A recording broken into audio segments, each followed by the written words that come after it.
Your body is a temple, yet with every meal, we might be laying a foundation of sand.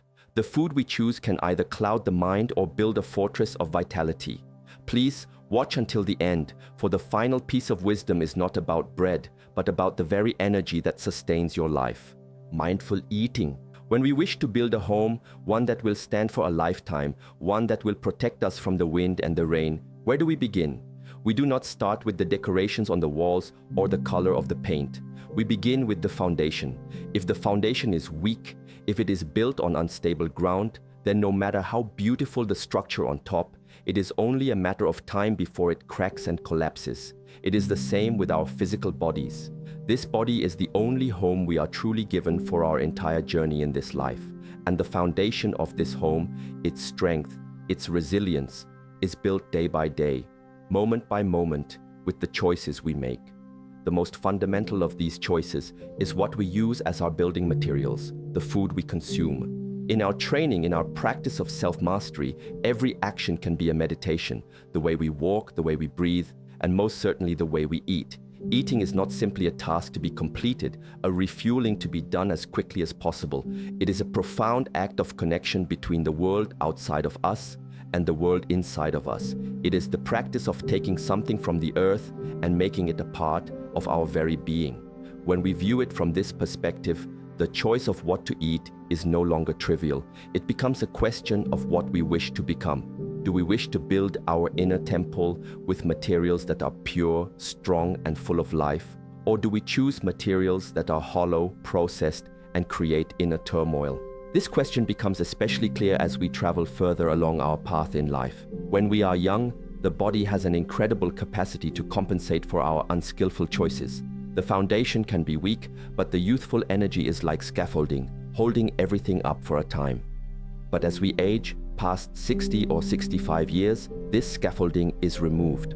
We are left with the reality of the foundation we have built over decades. The body's feedback becomes more direct, more immediate. A poor night's sleep is felt more deeply. An unskillful meal can cloud the entire day. This is not a weakness, it is a gift. It is the body's wisdom speaking to us more clearly without the noise of youth. It is an invitation to listen more deeply and to practice with more intention. So when we discuss something as simple as bread, we are not just talking about food, we are talking about awareness. We are using bread as a tangible example of a much larger principle.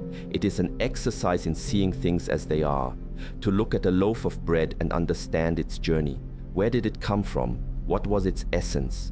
What was done to it before it reached you? And what effect will it have on your inner state once you consume it? Will it bring you stability, clarity, and sustained energy? Or will it bring you a fleeting moment of pleasure, followed by a sense of heaviness, fog, and craving? This is the practice of mindful eating. It is the very first step in building a foundation, not just for a long life, but for a life of clarity and strength. To understand this, we must first look at what weakens the structure. We must be able to identify the materials that will not serve our purpose, the ones that seem to promise stability, but in fact introduce weakness into the very core of our being. This is not about judgment. It is not about good or bad. It is about skill. A skilled craftsman knows his materials. He would never try to build the support beams of a house from rotting wood. In the same way, we must become skilled craftsmen of our own inner temple. Let us begin by examining the materials we must learn to set aside, empty grains. Now, let us turn our attention to those choices that are unskillful, the choices that weaken our foundation. It is important to hold no anger or frustration towards them, but simply to see them with clarity for what they are. They are a test of our awareness. The first of these, and the most common, is the pure white loaf of bread. Look at it. Its color is uniform, its texture is soft and almost unnaturally light. It is the ghost of a grain. To create this, the whole grain has been fragmented. The most vital parts, the bran which holds the fiber and the germ which holds the life force and nutrients, have been stripped away, discarded. All that remains is the starchy endosperm, which is then often bleached to achieve that pure white color. It has been emptied of its integrity. When you consume this, what happens inside? Your body is given a large amount of simple carbohydrate with very little fiber to slow it down. This creates a rapid surge in your blood sugar, a rush of energy that feels good for a fleeting moment. But a steep climb is always followed by a steep fall. The body releases a flood of hormones to manage this sudden spike, and soon after, you crash. This leaves you feeling tired, foggy, and often craving more of the very thing that caused the imbalance. It creates a cycle of ups and downs, a turbulence within the body. When your physical energy is in such a state of chaos, how can the mind be calm? How can you find stillness and clarity when your very biology is on a roller coaster? This is not nourishment, it is disruption. The second form of these empty grains is a bit more deceptive. These are the sweet enriched packaged breads, perhaps a brioche, a sweet roll, or breads with added sugars and flavorings. They will often use the word enriched on the packaging. This word is meant to sound positive, as if something good has been added. But what it truly means is that a few synthetic vitamins have been added back to the empty, refined flour to replace a fraction of the dozens of nutrients that were stripped away in the first place. It is like taking a magnificent living tree, cutting it down, stripping its bark and branches, and then stapling a few plastic leaves onto the trunk and calling it enriched. It is an illusion. And worse, these breads train our desires. The added sugar and artificial flavors are intensely stimulating to the palate. They create a desire for more intense tastes. Simple, natural, wholesome foods begin to seem bland and uninteresting by comparison. This is a very dangerous path because it misaligns our inner compass. Our cravings, which should guide us toward what the body truly needs, are hijacked. We begin to seek out pleasure rather than nourishment. This is a form of bondage. We become a slave to these intense flavors, constantly seeking the next hit of sweetness, all while our inner temple is being built with materials that foster imbalance and disease. True freedom is finding deep satisfaction in simplicity, not in the frantic chase for ever more intense stimulation. A third category that requires our sharp awareness is what is often called multigrain or wheat bread that is not in fact whole grain. This is one of the greatest sources of confusion. We see the brown color, we see the name wheat, or we see a few seeds sprinkled on the crust and we assume it is a healthy choice. But in many cases, the primary ingredient is still the same refined empty white flour. The brown color comes from a little added molasses or caramel coloring. The few grains sprinkled on top are just decoration. This is a lesson in looking beyond the surface. It is a training in discernment. Are we taking things at face value, or are we practicing deeper investigation? The only way to know is to become a student of the label. You must turn the package over and look at the ingredients. What is the very first ingredient listed? If it does not say whole grain or 100% whole wheat, you are likely holding an imposter. You are holding another form of the empty white loaf, simply disguised in a clever costume. To choose this, thinking it is healthy, is a form of unknowing self-deception. It reveals a lack of mindful attention. Our practice calls for us to be awake and aware in all things, not just on the meditation cushion, but in the aisles of the grocery store. This simple act of reading the ingredients is an act of self-respect. It is an act of taking responsibility for the foundation you are building. Finally, we must consider the effect of extremely dense, refined grain products like most commercially produced bagels and pretzels. These are often made from the same empty white flour, but they are compacted into a much heavier form. The problem here is one of burden. When you eat something so dense and low in fiber, you are placing a great weight upon your digestive system. Your body must expend a tremendous amount of energy, your life force, your chi, just to break this food down. Think of it as a fire. To have a bright, clear flame, you need good, dry wood. If you throw a large, wet, heavy log onto it, you will smother the fire. All of its energy will go into trying to dry out and burn the log, and it will produce a great deal of smoke. This is what happens inside of you. The energy that could be used for mental clarity, for healing, for physical vitality, for the practice of awareness, is diverted. It is pulled down into the gut to wrestle with this heavy, difficult food. The result is a feeling of lethargy, of sleepiness, of physical and mental heaviness. The body and mind are not separate. A heavy body creates a heavy mind. A digestive system that is struggling and overburdened creates a mental state that is foggy and slow. To choose such foods is to choose to divert your precious energy away from the pursuit of clarity and towards the burdensome task of processing a food that offers very little true nourishment in return. It is an unskillful exchange of our most valuable resource, our vitality, life's foundation. Now that we have seen clearly what weakens us, let us turn our attention toward what strengthens us. What are the materials a wise craftsman chooses to build a temple that will last? These are the foods that work in harmony with the body, that offer stable energy and the nutrients of the living earth. They are the true foundation. The first, and perhaps one of the most ancient and wise forms of bread, is true sourdough. Sourdough is not a flavor, it is a process. It is a form of alchemy. Instead of using fast-acting commercial yeast, true sourdough is leavened by a symbiotic culture of wild yeasts and beneficial bacteria, the same kinds of organisms that support life within our own gut. This process of long, slow fermentation transforms the grain before it ever enters your body.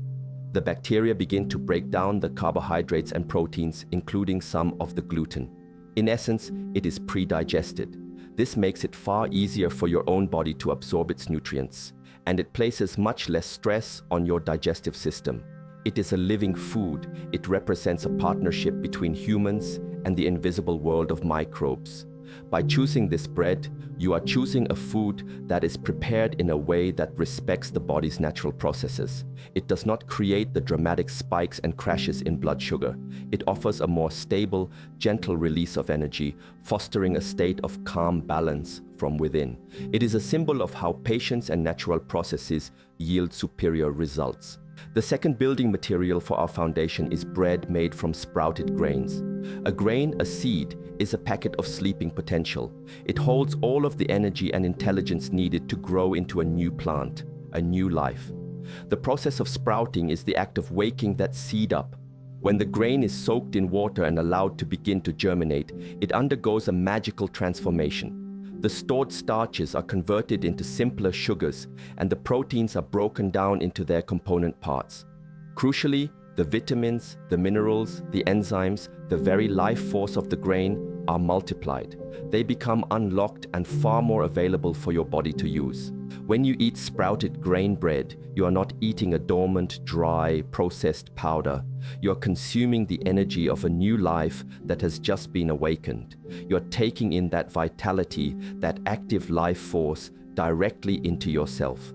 This is what ancient traditions mean when they speak of eating foods that are full of qi. It is a tangible, living energy that is transferred from the food to you. It is the most direct way to infuse your body with the vibrant, creative power of nature.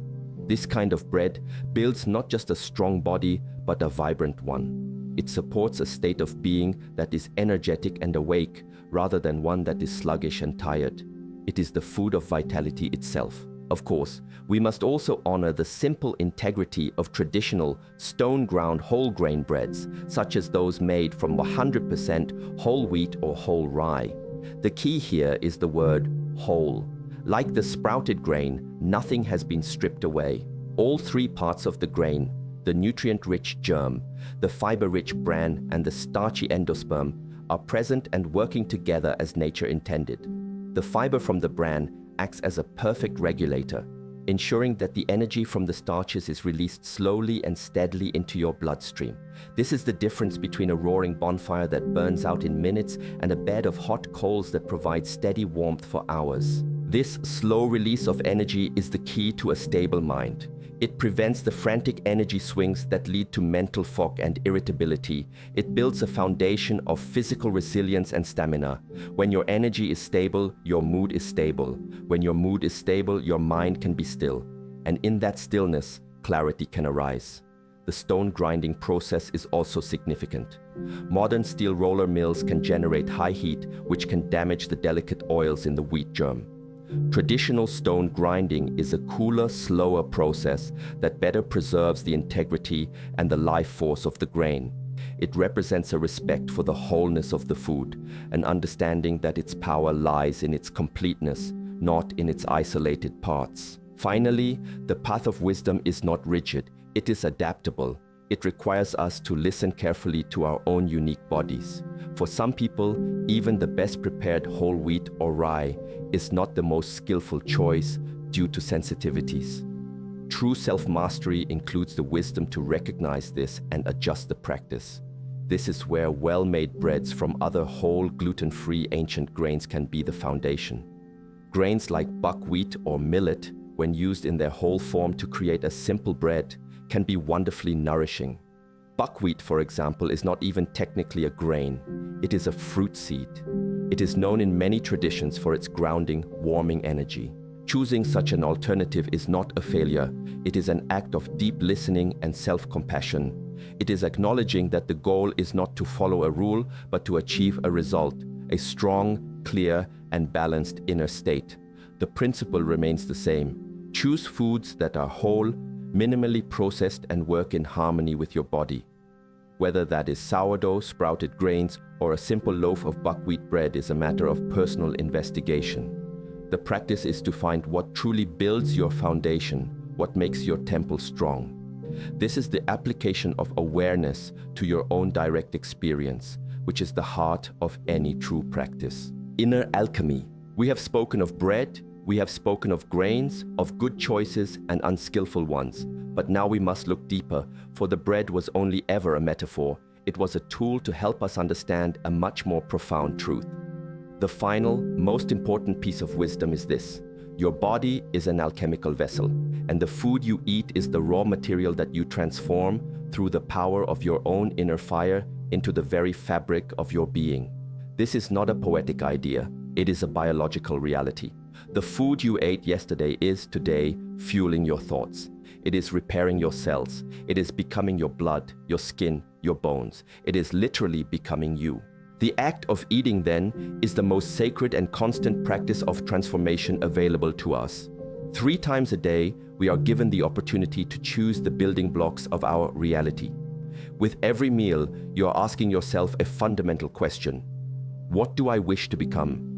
Do I want to become a being of fleeting pleasures and inner chaos, built from materials that are empty and disruptive? Or do I want to become a being of stable strength and inner peace, built from materials that are whole, vibrant, and full of life?